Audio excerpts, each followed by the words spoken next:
ఉంది. కొత్తగా రాబోయే తెలుగు నూతన సంవత్సరం పేరేమిటి? విశిష్టత ఏమిటి? 2026 మార్చి 19 నుంచి పరాభవ నామ సంవత్సరంలోకి అడుగు పెట్టబోతున్నాం. పరాభవ నామ సంవత్సరం గతంలో 1966, 1967లో వచ్చింది. బ్రహ్మకల్పం ఆరంభమైన రోజు ప్రభావ సంవత్సరం. మొదటి ఋతువు వసంతం. మొదటి తిథి పాడ్యమి. మొదటి వారం ఆదివారం. ఆ రోజు సృష్టి ప్రారంభమైంది. అందుకే సూర్యోదయానికి తిథి ఉన్న రోజు ఉగాది జరుపుకుంటాం. ఉగస్య అధిహిం ఉగాది. ఉగా అంటే నక్షత్ర గమనం. నక్షత్ర గమనానికి ఆరంభం ఉగాది అని అర్థం. బ్రహ్మదేవుడికి పగలు అంటే 432 కోట్ల సంవత్సరాలు. రాత్రి కూడా అంతే. ఓవరాల్గా సృష్టికర్తకు ఒక రోజు అంటే 864 కోట్ల సంవత్సరాలు. ఇలా 360 రోజులు పూర్తయితే బ్రహ్మకు ఏడాది గడిచినట్టు. ఇలా బ్రహ్మకు 100 ఏళ్ళు ఆయుష్షు. ఇప్పటి వరకు 6 బ్రహ్మలు సృష్టి కార్యం పూర్తి చేశారు. ప్రస్తుతం 7వ బ్రహ్మ ద్వితీయ పరార్థంలో ఉన్నాడు. అంటే ఆయన వయస్సు 51 సంవత్సరాలు. ప్రస్తుతం మనం వైవస్వత మన్వంతరం కలియుగంలో ఉన్నాం. శ్రీ మహావిష్ణువు మత్స్యావతారంలో సోమకుడు అనే రాక్షసుడిని సంహరించి వేదాలను రక్షించి బ్రహ్మకు అప్పగించిన రోజు ఉగాది. శ్రీరామచంద్రుడు విక్రమాదిత్యుడు శాలివాహనుడు పట్టాభిషక్తుడైన రోజు ఉగాది. వరాహమిహినుడు జాతికి పంచాంగాన్ని అంకితం చేసిన రోజు ఉగాది. తెలుగు సంవత్సరాల్లో 2026లో రాబోతున్న సంవత్సరం పేరు పరాభవ. ఇది 40వది.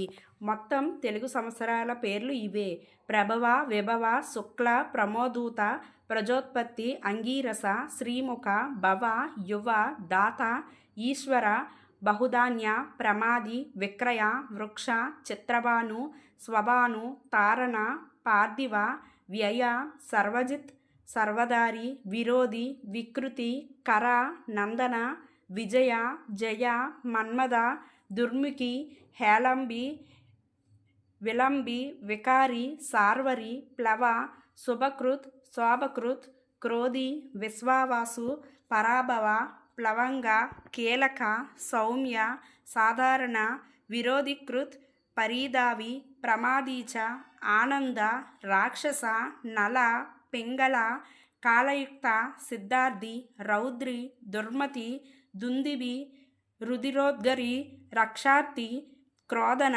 అక్షయ. తెలుగు సంవత్సరాలకు ఈ పేర్లు పెట్టడం వెనుక చాలా కథలు ప్రచురంలో ఉన్నాయి. శ్రీకృష్ణుడికి 16,100 మంది భార్యలతో సందీపని అనే రాకుమారి సంతానం అయిన 60 మంది పేర్లు ఇవి అని చెబుతారు. మరో పురాణ కథన ప్రకారం నారదుడి సంతానం పేర్లు ఇవి అని చెబుతారు. దక్ష ప్రజాపతి కుమార్తెల పేర్లు కూడా ఇవే అని మరో కథనం. చంద్రమాసాన్ని అనుసరించి జరుపుకునే ఈ పండుగను కేవలం తెలుగు రాష్ట్రాల్లోనే కాదు, బెంగాల్, కేరళ, పంజాబ్, మహారాష్ట్ర, అస్సాంలోనూ ఘనంగా జరుపుకుంటారు. గడిచిన సంవత్సరం అందించిన విజయాలు నూతన సంవత్సరంలో కొనసాగాలి. గడిచిన ఏడాదిలో ఎదుర్కొన్న ఇబ్బందులకు నూతన ఏడాది ముగింపివ్వాలని కోరుకుంటూ అందరికీ ముందుగా పరాభవ నామ సంవత్సరం శుభాకాంక్షలు. 2026-27 పరాభవ నామ సంవత్సరంలో మేషం నుంచి మీనం 12 రాసుల వారి ఆదాయ వ్యయాలు ఇక్కడ తెలుసుకోండి.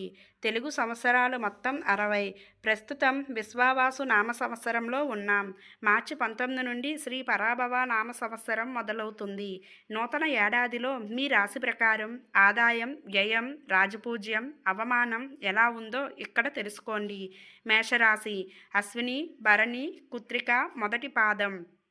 ఆదాయం 11, వ్యయం 5, రాజపూజ్యం 2, అవమానం 4. వృషభ రాశి: కృత్తిక 2, 3, 4 పాదాలు, రోహిణి, మృగశిర 2 పాదాలు. ఆదాయం 5, వ్యయం 14, రాజపూజ్యం 5, అవమానం 4.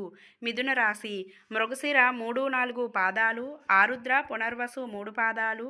ఆదాయం 8, వ్యయం 11, రాజపూజ్యం 1, అవమానం 7. కర్కాటక రాశి: పునర్వసు ఆఖరి పాదం, పుష్యమి, ఆశ్లేష. ఆదాయం 2, వ్యయం 22, రాజపూజ్యం 4, అవమానం 7. సింహరాశి: మక, పుబ్బ, ఉత్తర మొదటి పాదం. ఆదాయం 5, వ్యయం 5, రాజపూజ్యం 7, అవమానం 7.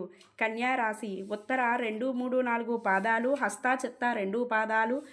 ఆదాయం 8, వ్యయం 11, రాజపూజ్యం 3, అవమానం 3. తులారాశి చిత్త 3, 4 పాదాలు, స్వాతి, విశాఖ 3 పాదాలు, ఆదాయం 5, వ్యయం 14, రాజపూజ్యం 6, అవమానం 3. వృశ్చిక రాశి విశాఖ 4వ పాదం, అనురాధ, జ్యేష్ఠ, ఆదాయం 11, వ్యయం 5, రాజపూజ్యం 2, అవమానం 6. ధనస్సు రాశి మూల, పూర్వాషాఢ, ఉత్తరాషాఢ మొదటి పాదం, ఆదాయం 14, వ్యయం 11, రాజపూజ్యం 5, అవమానం 6. మకర ఉత్తరాషాఢ 2, 3 పాదాలు, శ్రవణ, ధనిష్ట 2 పాదాలు, ఆదాయం 2, వ్యయం 8, రాజపూజ్యం 1, అవమానం 6. కుంభరాశి ధనిష్ట 3, 4 పాదాలు, శతభిషం, పూర్వభాద్ర 3 పాదాలు, ఆదాయం 2, వ్యయం 8, రాజపూజ్యం 4, అవమానం 2. మీనరాశి ఆదాయం 14, వ్యయం 11, రాజపూజ్యం 7, అవమానం 2. ఆదాయం అంటే మీరు సంపాదించే మొత్తం, వ్యయం అంటే మీరు చేసే ఖర్చు, రాజపూజ్యం అంటే మీరు పొందే గౌరవం, అవమానం అంటే మీకు అవగాహన ఉంది. ఆదాయం కన్నా వ్యయం తక్కువ ఉంటే మీ సంపాదన కన్నా తక్కువ ఖర్చు, ఆదాయం కన్నా వ్యయం ఎక్కువ ఉంటే మీ సంపాదన కన్నా ఖర్చులు ఎక్కువ. ఆదాయం వ్యయం రెండూ సమానంగా ఉంటే మీ సంపాదన మీ ఖర్చులు సమానంగా ఉంటాయని అర్థం. ఖర్చు ఎక్కువ తక్కువ అనేది 2 రకాలు. భవిష్యత్తులో లాభాన్నిచ్చే ఖర్చు, తిరిగిరాని ఖర్చు 2 ఖర్చుల కిందకి వస్తాయి. ఆస్తులు, బంగారం కొనుగోలు చేసేందుకు మీరు చేసే ఖర్చు భవిష్యత్తులో లాభాన్నిస్తుంది. అనారోగ్యం కోసం మీరు చేసే ఖర్చు తిరిగి రాదు. ఆదాయం కన్నా మీ వ్యయం ఎక్కువ ఉందంటే మీరు ఎలాంటి ఖర్చులు చేస్తారన్నది మీ రాశి, మీ జన్మ నక్షత్రంపై ఆధారపడి ఉంటుంది. ఇక రాజపూజ్యం నెంబర్ కన్నా అవమానం ఎక్కువగా ఉంటే మిమ్మల్ని గౌరవించేవారి కన్నా విమర్శించేవారి సంఖ్య ఎక్కువగా ఉంటుంది. రాజపూజ్యం కన్నా అవమానం తక్కువ ఉంటే మిమ్మల్ని విమర్శించేవారి కన్నా పొగిడేవారి సంఖ్య ఎక్కువ ఉంటుందని అర్థం. ఈ 2 సమానంగా ఉంటే పొగిడేవారు, విమర్శించేవారు సమానంగా ఉంటారని అర్థం. ఈ వీడియో కనుక మీకు నచ్చినట్లయితే ఒక లైక్ చేసి మీ ఫ్రెండ్స్కి షేర్ చేయండి. అలాగే తప్పకుండా జై శ్రీరామ్ అని ఒక చిన్న కామెంట్ పెట్టి ఇలాంటి మరిన్ని వీడియోస్ కోసం మన ఛానల్ను సబ్స్క్రైబ్ చేసుకోవడం మాత్రం మర్చిపోకండి. ధన్యవాదములు.